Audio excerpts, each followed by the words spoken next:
আসসালামু আলাইকুম, কেমন আছো তোমরা? আশা করি আল্লাহর অশেষ রহমতে ভালোই আছো। তো আলহামদুলিল্লাহ আমিও ভালোই আছি। আজকে আমি রান্না করব টাকি মাছ। তো টাকি মাছ এভাবে রান্না করে একদিন হলেও খেয়ে দেখবেন। তো এরকম আমি আগে রান্না করিনি। তো দেখা যায় আমরা তো গায়ের মানুষ, আমাদের এসব ধরনের মাছটাই দেখা যায় বেশি থাকে। তো আমি আজকে টাকি মাছগুলো ছোট ছোট করে কেটে ধুয়ে পরিষ্কার করে নিয়েছি। তো যেভাবে শোল মাছ রান্না করে আমি ঠিক সেভাবেই রান্না করব। তাহলে দেখা যায় সবাই খেয়ে নেবে, আর তো অন্যভাবে খেতে চায় না। তো আজকে আমি নতুন স্টাইলে একটু রান্না করব। তো আমি কিন্তু সব মশলা একে একে দিয়ে দেব। তো এই তো দেখো আমার মশলাগুলি দেওয়া শেষ। এবার আমি ভালোভাবে নেড়েচেড়ে এগুলোকে মিশিয়ে নেব। তো সরিষা বাটাটাও কিন্তু দেব। টাকি মাছ কিংবা শোল মাছে আমরা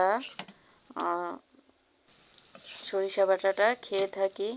তো দেখা যায় সরিষা বাটাটা দিলে কিন্তু এটাকে বেশি ভাজা যায় না, তাহলে দেখা যায় তিতা হয়ে যায়। তো এই তো কিন্তু আমি মশলাগুলো কষিয়ে নিচ্ছি।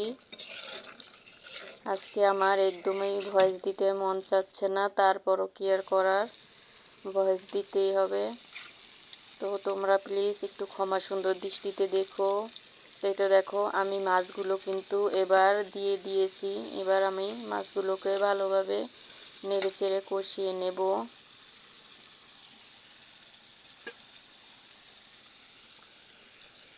এবার আমি এটাকে ভালোভাবে কষিয়ে নেব। তো ইউটিউব জগতে আমরা যারাই আছি তারাই জানি একটা ভিডিও বানাতে কতটা পরিশ্রম হয়। যেখানে 10 মিনিটের কাজ সেখানে দেখা যায় একটা ভিডিও যদি বানাতে যাই তাহলে সেটা আধা ঘন্টা কিংবা 1 ঘন্টা লেগে যায়। তো প্লিজ তোমরা যারাই আমার ভিডিওটা দেখো প্লিজ একটা লাইক দিও মনে করে, আর সুন্দর করে একটা কমেন্ট করে যেও, যাতে তোমার এই কমেন্টটা ধরে আমি তোমার পরিবারে ঘুরে আসতে পারি।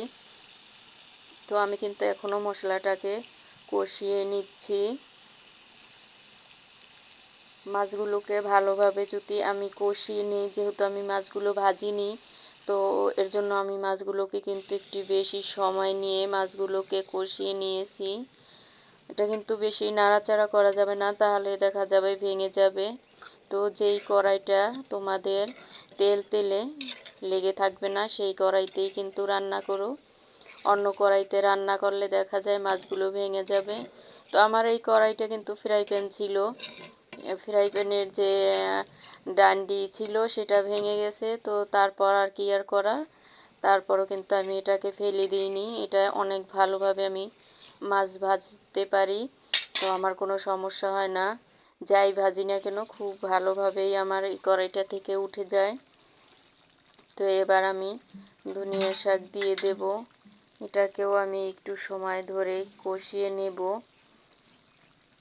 তো আমার ভিডিওটা তোমরা যারাই দেখো তোমাদেরকে জানাই আমার অনেক অনেক ভালোবাসা, আর যারা সাবস্ক্রাইব করে দিয়েছো তাদেরকেও জানাই অসংখ্য অসংখ্য ধন্যবাদ। তো এই তো দেখো আমার মাছটার কতটা সুন্দর হয়েছে। তো আমরা কিন্তু একে অপরের পাশে থাকবো, তাহলে কিন্তু সামনে এগিয়ে যেতে পারব।